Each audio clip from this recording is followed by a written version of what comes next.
So in the last class I was telling about the different types of PCR. Though PCR is a very simple technique and it's a conventional method used from years, but still there are so many PCR techniques available which will be specific to our research, specific to our study, which is tailor-made, and we can utilize it. But most of us will not be utilizing most of the types of the PCR techniques. So today I will be explaining few more types of PCR. So coming to the first one, digital, the up to 15 techniques are already explained in the last class. So this is continuation of that. The next type of PCR is digital PCR, that is dPCR. So this is again a type of quantitative PCR, and this technology provides a sensitive and efficient way to measure the amount of DNA or RNA which is present in the sample.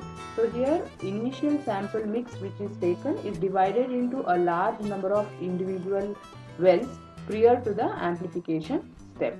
So in this case, this is name says it is digital. So here we can quantitate the amount of DNA or RNA present in the sample. So prior to the amplification process, the sample mix is divided into a large number of individual wells, and then based on the fluorescence signal, based on presence or absence of fluorescence in the amplification reaction wells, calculation of the absolute number of targets present in the original sample is done. That is, since each well will be having the fluorescently tagged probes in that, so based on the positive or negative fluorescent signal which follows the Poisson statistical analysis to find out the target sequence. So the target sequence here might be the DNA or RNA viruses, bacteria, parasites. In a variety of clinical specimens can be estimated using digital PCR. The next type is fast cycling PCR. So name says it is very fast. So here in this case, amplification of specific PCR products with significantly reduced cycling time. The cycles what we use here is very less. That is why it finishes very fast. But the working mechanism is same as conventional PCR, only it differs with the timing part. Here it increases the affinity of DNA tag polymerase enzyme for a short single-stranded DNA fragment, which reduces the time required for successful primer annealing to just 5 seconds. Here how it differs from conventional PCR is the same Taq DNA polymerase will be used, but it go and bind for short single-stranded DNA fragments, which reduces the annealing time here, and this gives rapid since it is fast PCR, it gives very rapid results and used in the diagnosis of diseases and mutations. The next type of PCR is high fidelity PCR.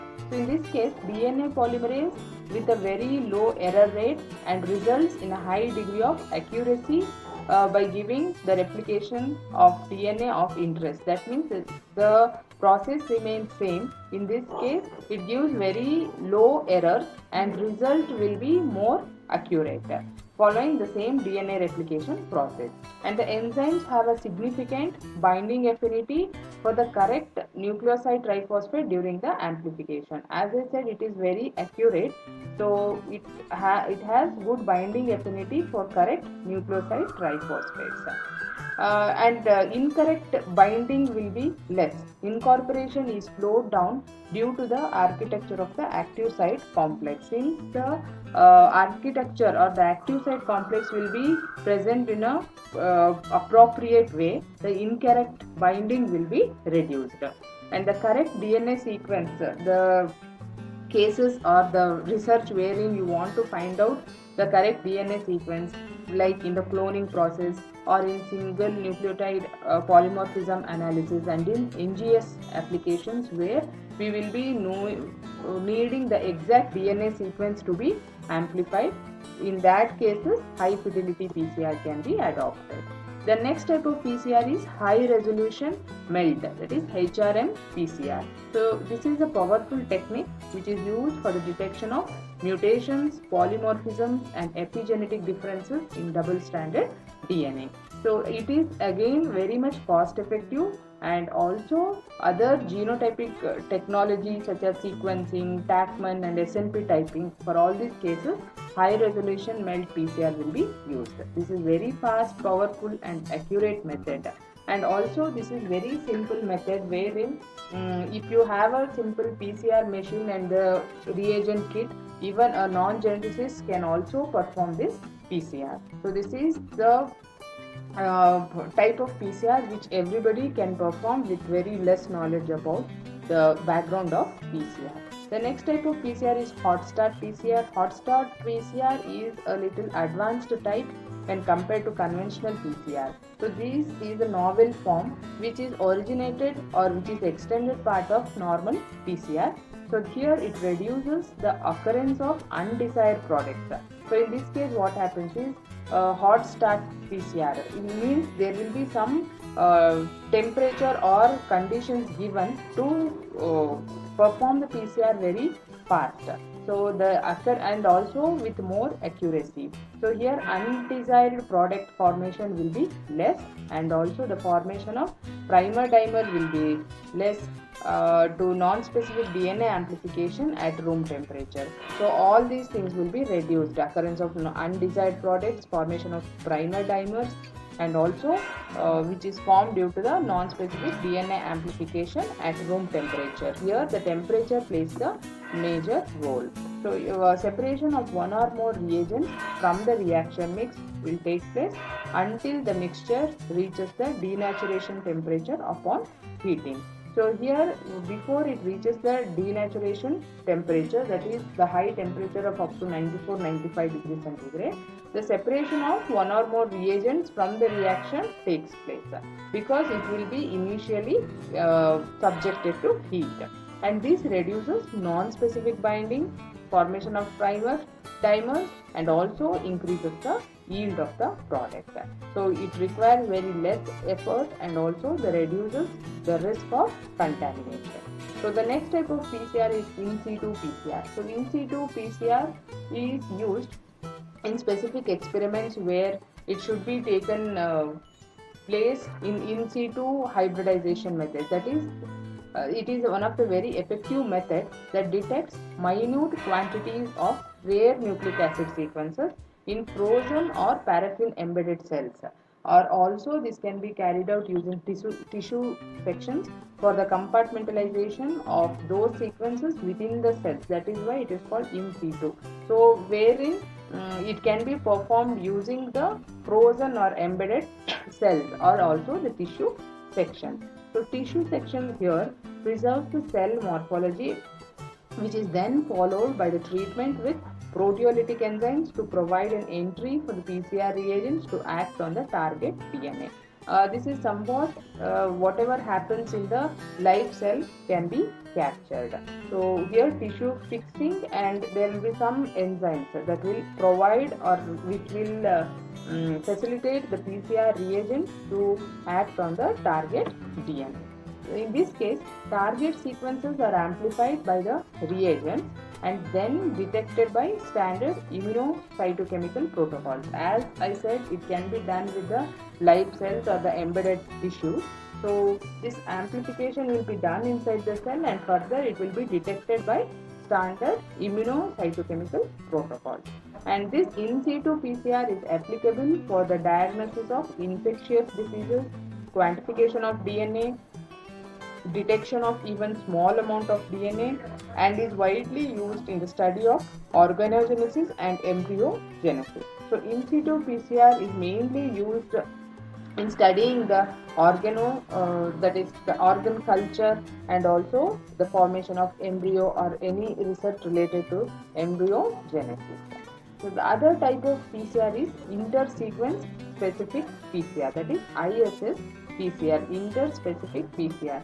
So this is used in case of DNA fingerprinting, because that uses primers which are selected from specific segments repeated throughout a genome to produce a unique fingerprint.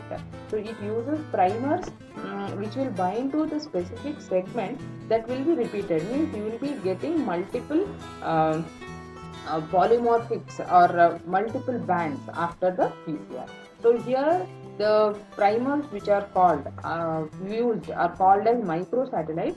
They usually will be 16 to 25 base pairs long, and as primers in a single primer PCR reaction, here it targets multiple genomic loci to amplify mainly the inter SSR sequences of different sizes. That is why it is called SSR PCR, wherein a particular fragment of the primer what we use will bind to multiple locations of the genome, and it gives a particular pattern from the genome sequence. So genomic fingerprinting, this ISSR PCR is mainly used, or its applications is seen in genomic fingerprinting, genetic diversity, and phylogenetic analysis. It is also seen in genome mapping studies and gene tagging. So the next type of PCR is inverse PCR. Inverse PCR, the name itself says you are going to do something in a reverse manner. So here variants of the polymerase chain reaction that is used to amplify DNA when only one sequence is known. So in every PCR what we do, we will be targeting the double stranded DNA and denature it into single stranded DNA and then do the further process. But here it amplify the DNA only when one sequence is known.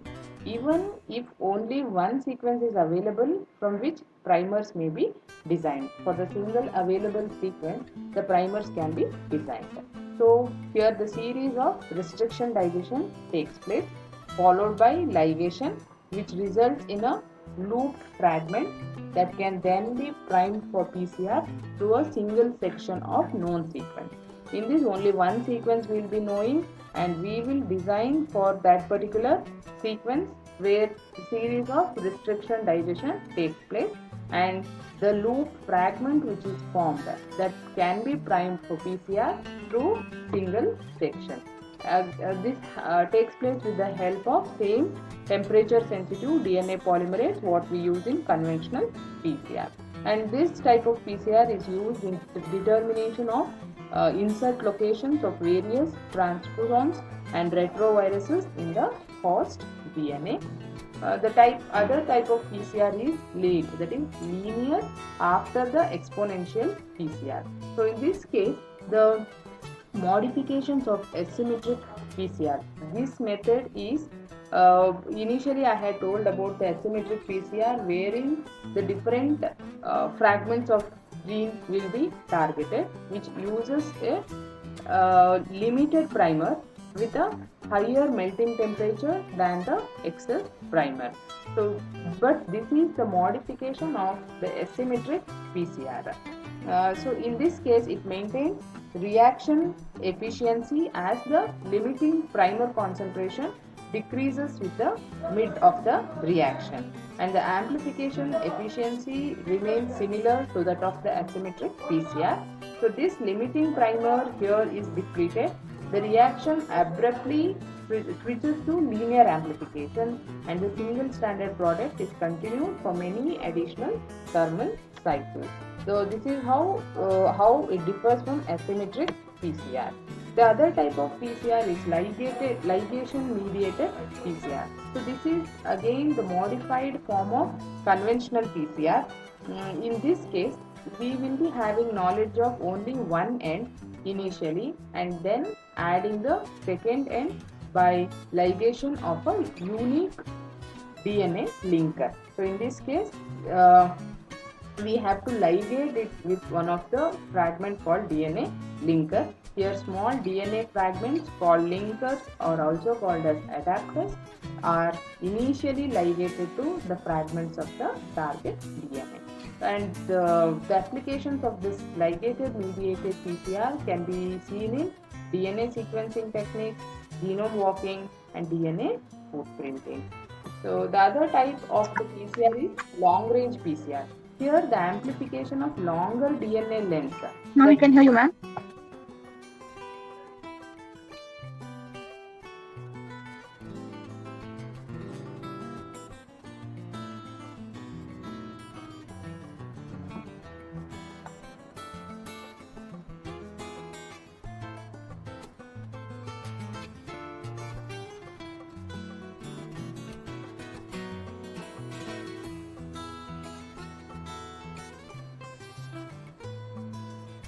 Hope I am audible now.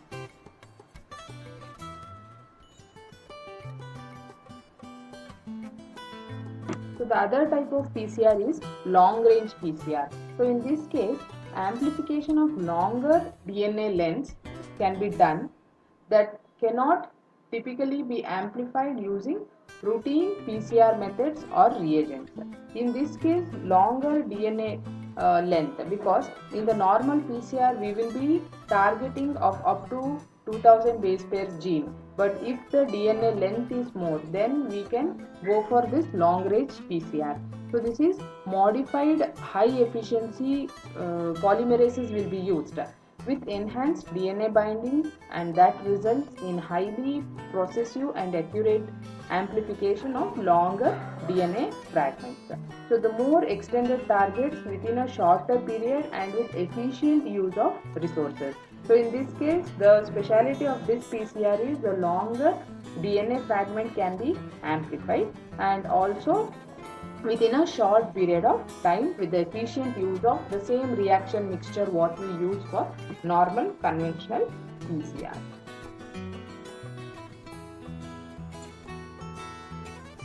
Here, detection and analysis of DNA methylation patterns like CpG islands can be done in this method. Methylation specific. So here two primer pairs will be used which are detectable, which can detect methylated and unmethylated DNA.